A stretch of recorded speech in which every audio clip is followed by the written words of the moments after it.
Oh no, poor old Bud Light. It just seems like the bad news can't stop for this company, and we got to give a lot of credit to Steven Crowder for this and the people that listen to him who are able to drop some of this information to him. He was able to gather some of the payment that Dylan Mulvaney got from Bud Light, from Anheuser-Busch, and I think through a third-party company that handled this sort of advertising thing that they did. But the big part of this is that Anheuser-Busch lied about this. So I'm going to let the Steven Crowder clip play and then just give my thoughts on it. This is an exclusive that was sent to us and we verified. You can bring this up. This is a document obtained by Mug Club Undercover, shows that the figure is much higher. Wow. Dylan Mulvaney was paid. There was one deposit there of $185,000 paid by Bud Light. $185,000. Yes, another man being paid more than WNBA star players. I know you're thinking, but That's true.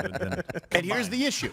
If it would have been successful working in this industry, you don't pay $185,000 to an influencer if you don't plan to continue some kind of a campaign. Right. They were testing That's the a lot. waters. This would have become a national campaign if they thought it was going to work. So the Anheuser-Busch people behind this campaign initially said that Dylan Mulvaney didn't get much of anything, if anything at all, that they just sent a can with Dylan's face on it, and Dylan decided to go out and share that with the world.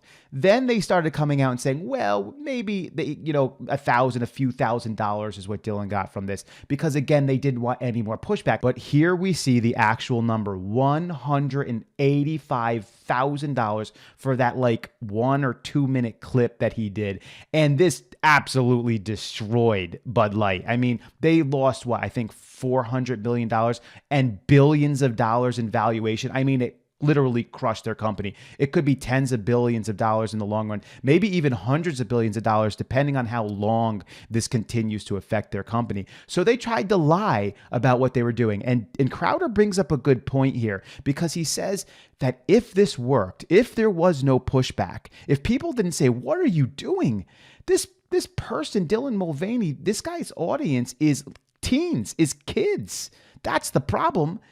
He's talking to little kids, and you're having him promote beer on this thing? What's wrong with you people? So there's this massive pushback. And then, of course, Bud Light, Anheuser-Busch tries to run away from it. But what if there was no pushback? Guess what would have happened? They wouldn't have been writing $185,000 checks.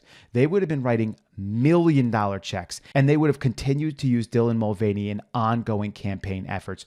100%. So let's keep this in context. Anheuser-Busch pushed a campaign in which they used an influencer who speaks to 90% teenagers, like 90%, in order to push alcohol on them.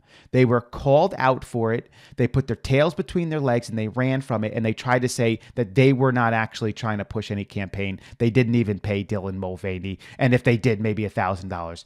They lied. Now you can clearly see that they lied. And by the way, Steven Crowder, if you want to look at this even more, he has some audio of the execs trying to tell individuals in the company not to talk about this with the media.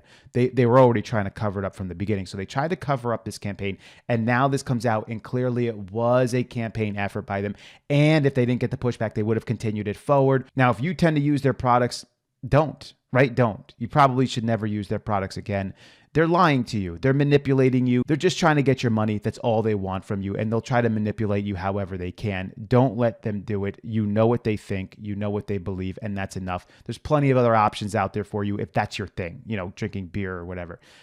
Don't use Bud Light. Don't use Anheuser-Busch products or any companies that they affiliate with. What do you think about it? Leave your comments below. I'll catch you on the next one.